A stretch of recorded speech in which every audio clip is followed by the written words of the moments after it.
بیٹا ہم نظم پڑھ رہے ہیں جس کا عنوان ہے کسان، جو کہ جوش ملی آبادی کی لکھی نظم ہے اور جو ان کے شاعری کے مجموعے شعلہ شبنم سے لی گئی ہے۔ تو ہم نے 2 بند پڑھ چکے ہیں، ابھی تیسرا بند ہم پڑھتے ہیں۔ صفحہ نمبر 118 پہ دیکھیں تیسرا بند اس کا۔ لہر کھاتا ہے رگے خاشاک میں جس کا لہو، لہر کھاتا ہے رگے خاشاک میں جس کا لہو، جس کے دل کی آنچ بن جاتی ہے سیل رنگ و بو۔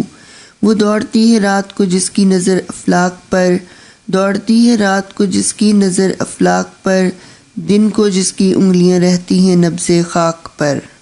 بیٹا اس میں مشکل الفاظ کے معنی دیکھیں۔ رگے خاشاک گھاس پھوس کو کہتے ہیں، آنچ گرمی یا حدت، سیل طوفان، افلاک فلک کی جمع ہے جس کا معنی آسمان، نبض خاک مٹی کی نبض۔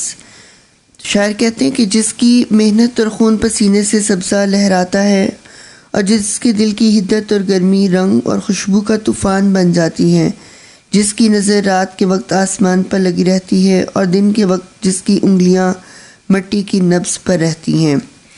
تو ان اشعار میں شاعر کسان کی محنت کو بیان کرتے ہوئے کہتے ہیں کہ کسان بہت محنتی ہوتا ہے، وہ اپنا خون پسینہ ایک کر کے بہت محنت و مشقت کے بعد کھیتوں کو سرسبز و شاداب بناتا ہے۔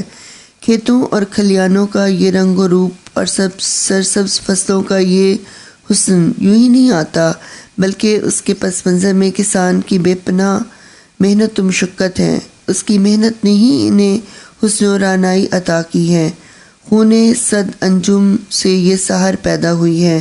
کسان نے اپنا خون پسینہ ایک کیا ہے تو یہ بہار آئی ہے۔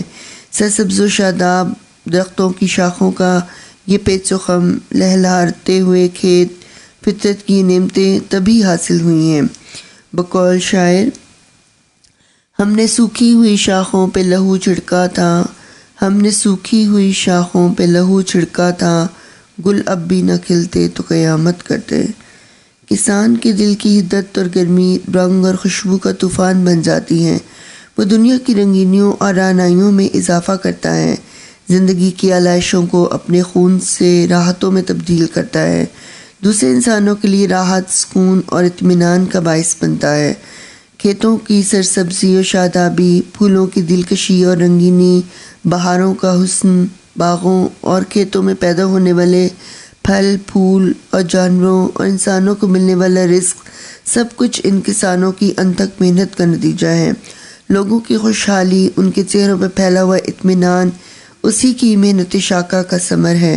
اگر وہ محنت نہ کرے، چلچلاتی دھوپ کی حدت اور ناسازگار موسموں کی شدت کو برداشت نہ کرے تو دنیا امن و سکون اور خوشحالی سے محروم ہو جائے۔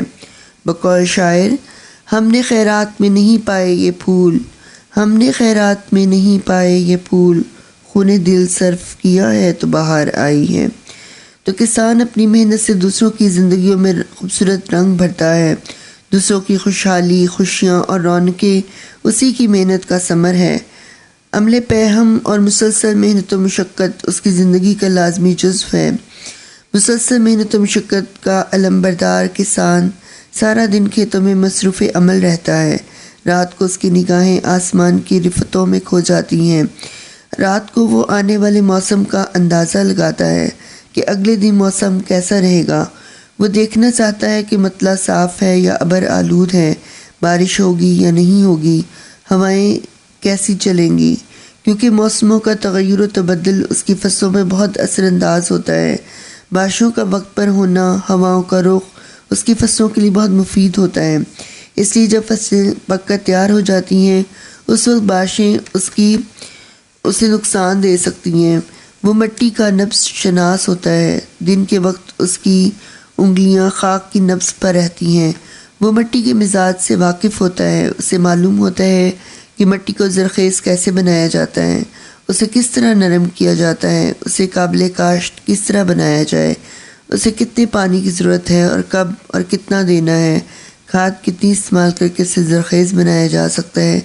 جس طرح ایک ماہر ڈاکٹر اپنے مریض کی نبض پر ہاتھ رکھتا ہے تو اس مریض کی بیماری کی تشخیص ہو جاتی ہے، اسی طرح کسان بھی مٹی کا نبض شناس ہوتا ہے۔ وہ اس کی بیماریوں کو بھی جانتا ہے، ان کا تدارک کرنے کی بھرپور کوشش کرتا ہے۔ کھیتوں کو بیماریوں سے بچانے کے لیے کیڑے مار ادویات اسپرے وغیرہ بھی استعمال کرتا ہے، جڑی بوٹیاں تلف کرتا ہے، کھیتوں میں ہل چلا کر زمین نرم کرتا ہے تاکہ فصلیں اچھی ہوں۔ بقول شاعر: آشنا اپنی حقیقت سے ہو اے دہقاں، آشنا اپنی حقیقت سے ہو اے دہقاں، دانا تو کھیتی تو بارہ بھی تو حاصل بھی تو۔ آہ کس کی جستجو آوارہ رکھتی ہے تجھے، آہ کس کی جستجو آوارہ رکھتی ہے تجھے، راہ تو راہ رو بھی تو رہبر بھی تو منزل بھی تو۔ تو کسان بہت زیادہ محنتی ہوتا ہے، وہ اپنے کھیتوں میں بہت محنت سے کام کرتا ہے اور وہ اسی وجہ سے اسے سرسبز و شاداب فصلیں حاصل ہوتی ہیں۔ تو بیٹا آج میں نے آپ کو 2 بند کی تشریح کروائی ہے، نوٹس آپ کے پاس پہلے سے موجود ہیں، آپ اس کی تشریح کی تیاری کریں، ٹھیک ہے۔ اس کے بعد جیسے ہی ہماری نصف مکمل ہوگی پھر میں آپ سے اس کا ٹیسٹ لوں گی، تو آپ نے بہت اچھی طرح سے اس کی تیاری کرنی ہے۔ اپنا خیال رکھیے گا، اللہ حافظ۔